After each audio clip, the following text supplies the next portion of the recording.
नमस्कार प्रणाम रघुवंशी खेत खलिहान ब्लॉग। फिलहाल हम पहुंच गए बानी गोपालगंज जिला में और यहाँ रोवा लोग देख रहा बानी गंडक नदी के क्षेत्र में बानी अभी हम। और सामने देख रहा बानी यहाँ पूरा है जो लौकता ये गंडक नदी हो। काफी यहाँ से चौड़ाई में काफी दूर बा, आगे रोवा चंपारण पड़ जाये। हम पहुंच गए बानी यहाँ दियरा के क्षेत्र में, जौन की एक तरह से कहल जाओ तो ये गंडक नदी के बीचों बीच और यहाँ पे बहुत तरीका के यहाँ पे साग सब्जी के खेती कइल गइल बा। हमरा दिखावे के मेन मकसद ई बा कि दियरा का क्षेत्र में यहाँ साग सब्जी के उत्पादन केगा कइल जाला। तो चलिए हई देख रहल बानी यहाँ पे बहुत सारे यहाँ पे किसान लोग बानी लो, जौन की अपना अपना रोजगार में पूरा व्यवस्था बानी लो। मतलब रोजगार मतलब खेती गृहस्थी में पूरा व्यवस्था बानी लो। सामने हई देख रहल बानी चाचा जौन बानी यहाँ के फरहरी के हई देख रहल बानी हई खर पतवार से हई लगाल गइल बा टाट बांध के, ताकि यही पर सब्जी के मतलब ओस के मतलब ओस ना गिरो पौधा के ऊपर। तो चलिए हमरा यहाँ से ये वीडियो बनावे का मेन मकसद ई रह गइल कि क्षेत्र के जौन दियरा क्षेत्र बा गंडक नदी के जौन हई पूरा हई जौन हई सामने ही देख रहल बानी लोग देखावे के मेन प्रयास हमारी बा कि यहाँ के किसान लोग कौना तरीका से खेती कर रहल बानी लोग। काहे से कि बिहार सरकार जौन बा किसान के ऊपर काफी ध्यान नहीं दे पावत, तो वही चलते ये वीडियो रोवा लोगों ने बीच में लेके आइल बानी। तो चलिए हई सामने देख रहल बानी एगो चाचा बानी यहाँ काफी देर से यहाँ के मेहनत कर रहल बानी। चाचा जी एक मिनट स्वागत करते हैं रउआ के हमारा चैनल पे। तनी कैमरा के सामने देखी, आप बताई कहाँ घर पड़ी रहो? हमारे तो घर पड़ी मुआरा। हाँ मुआरा। हाँ जी। कौन पंचायत पड़ी? निमुनिया पंचायत पड़ी माझागढ़। माझागढ़। हाँ गोपालगंज में आवेला। हाँ जी। अच्छा एगो बात बताई, कब से देखा तनी कि बहुत देर से रुआ मेहनत कर रहल बानी जी? एमे बुझी 6 महीना दिन एमे खटे के बा। का रोपले बनी? एमे बाबे आलू बा, लौका बा, घिउड़ा बा, लालमी बा, करैला बा, खीरा बा, ककरी बा, माने बुझी जे में सब माने जवन एमे जोन लगावल जाला तन तो होखबे करी। तनी मेहनत ज्यादा करे के पड़ला, भी मेहनत के तो होई ना। अब बुझी जे अबे बेरा से हमनी के बुझी जे 6 महीना दिन एमे खटही के बा। 6 महीना लगातार मेहनत कइला के बाद यहाँ से साग सब्जी के उत्पादन कइल जाला। आ कह गई बात कि किसानी में जितना मेहनत बा न उतना कौनो चीज में नहीं के। तो चली चाचा एगो बात बताई। हाँ बोली। भाई जो नहीं गंडक नदी बिया ठीक बा, काफी चौड़ाई में बिया। हाँ जी। मतलब ई पहले ई जगह मतलब काहे से बहुत लोग कहत रहलो कि एमे 4-5 गो गांव पहले रहल। हाँ अब देखी अब ऐसे रोड जो नैनी वहाँ से बुझी जाई पूरा है गंडक में बुझी वहाँ ओह कछाड़ी पड़े। अब बुझी जाई गाँव रहो, फिर एक बगल में एगो गाँव रहो, ओकरो बगल में मझरिया गाँव रहो जन्नी। अब बुझी जाई कटाव हो गल तो जहाँ तहाँ लोग केहू बरौली चल गइल, केहू गोपालगंज चल गइल, केहू चौपारण चल गइल। जहाँ तहाँ लोग छिटा गइल जे बा से अपन जी थोड़ बहुत बचल बा जरे जमीन तो अपन कमाला खाला जी रहेला। अच्छा तो कितना महीना लागी तैयार होके में? ये 6 महीना बुझी जाई। फगुआ से निकल सूर्य फगुआ के कटाई जी लौका में सिकल जाई। वैसे मतलब कामना रेट में बेचे नहीं लो? अब जैसा रेट आई वैसा 10 रुपया बिकाला, 20 रुपया बिकाला, 25 रुपया बिकाला। जैसा रेट आई वैसा जो उपदादन के मान जैसे उपदर हुई। अब मानता ये सारा लोग कहले बा केहू के ना भइला केहू के हो गइल तो महंगा भी कइबे करी। तब बुझी जे 25 रुपया 30 रुपया माने जाला सैकड़ा। रउआ लोग देख रहल बानी लो दियरा के मनमोहक दृश्य, मनमोहक है दियरा है। रउआ लोग देख रहल बानी लो पूरा हरा भरा। तो ना ये कहम काहे से कि दियरा में कम से कम 6 महीना लागी में हरियाली आवे में। काहे से कि यहाँ से गंडक जो नदी बा यहाँ से कोसों दूर बा, सामने कोसों दूर ना ये कहें 1200 मीटर दूर बा यहाँ से। पूरा एरिया में देखें तो कहीं घर दुआर ना मिली। और यहाँ पे दियरा क्षेत्र में ही आके बलुआ रेत में यहाँ पे किसान लोग किसानी करे नी लो, तरह तरह के सब्जी के उत्पादन करे नी लो। काहे से कि आगे हमनी कहनी जा तो ओ आरी एगो चाचा मिलनी है उहो के बतावत रहनी है।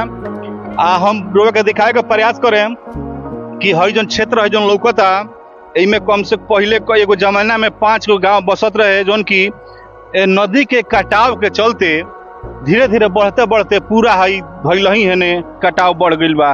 काफी दूर में यहाँ पे जेकर जेकर जमीन बा वहाँ लोग खेती करे नहीं लो, गुजर बसर करे नहीं लो।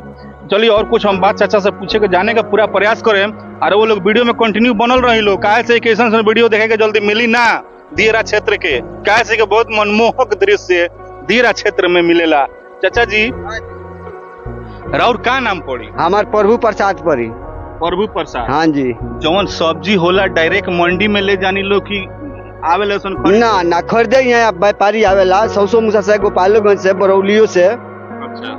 ये जी आवेला अपन भाव दर करेला, किन के ले जाला। हाँ जी। अच्छा मान लीजिए कि 6 महीना लगातार मेहनत करे। हाँ एमे तो 6 महीना दिन बुझी जे एमे से निकल ही के नहीं के कुछ फायदा बुझाला। तबे फायदा के थोड़ बहुत होला, आज मेहनत कर जाई तबे न होई, या ना मेहनत कर जाई तब बस बगली में हाथ लगा के घूम हम तो वहीं घूमते रह जा, देह पर कर्जा लदा जाए। बताई सरकार तो में मदद देत नहीं क्या जी, अपना से मेहनत करे के बा, अपना से उपार्जन करे के बा। आए में बुझी जे ना अपना से मेहनत करे तो कितना कर्जा काट के लगाए। अच्छा एगो बात बताई, हयो पर कौन एरिया पड़ेला? चौपारण है। चंपारण। हाँ जी।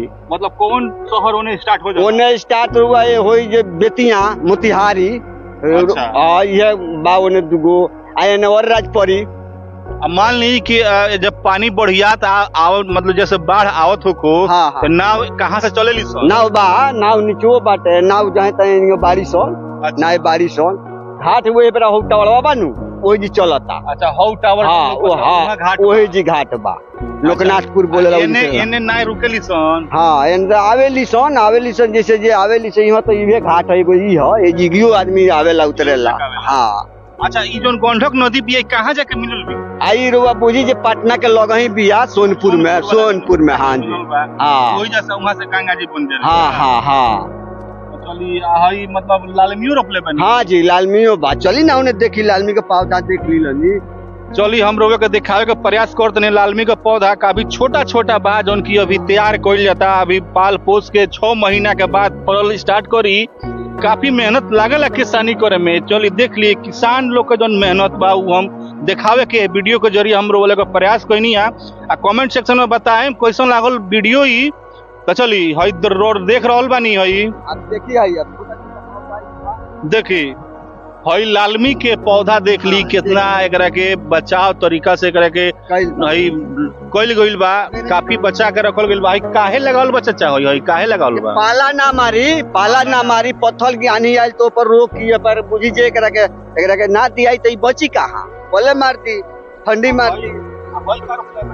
वो लौके है जन्नी, जहाँ मर जाये तहाँ सुखाड़ के लिए जाके लगावल जाये। हाँ यही से। आलू रोपले? हाँ हई आलू बात, हई आलू थोड़े रोपले बानी। अच्छा। हाँ एने लौका बा, लालमी बा, औने घिउड़ा उड़ा बा, एने लालमी का भी पौधा छोटा छोटा बा।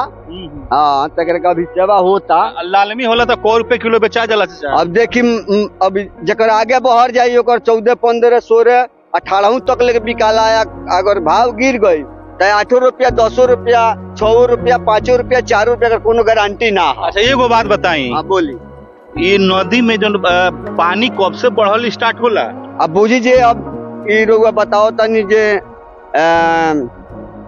फागुन चैत से स्टार्ट हो जाई, बढ़ल स्टार्ट। हाँ चैत से कबले पानी आ जाला। आया न बुझी जे जेठ ले हाँ जेठ बैसाख तक ले खत्म।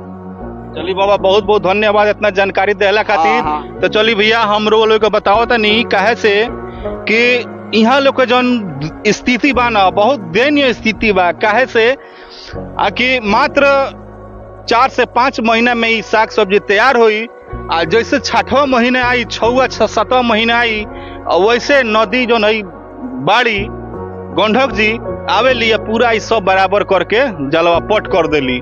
तो इहे कहना बा, दिखावे के मेन मकसद इहे बा हमार। सरकार के ये बात पे, ये चीज के किसान लोग पर ज्यादा ध्यान देवे के चाहिए।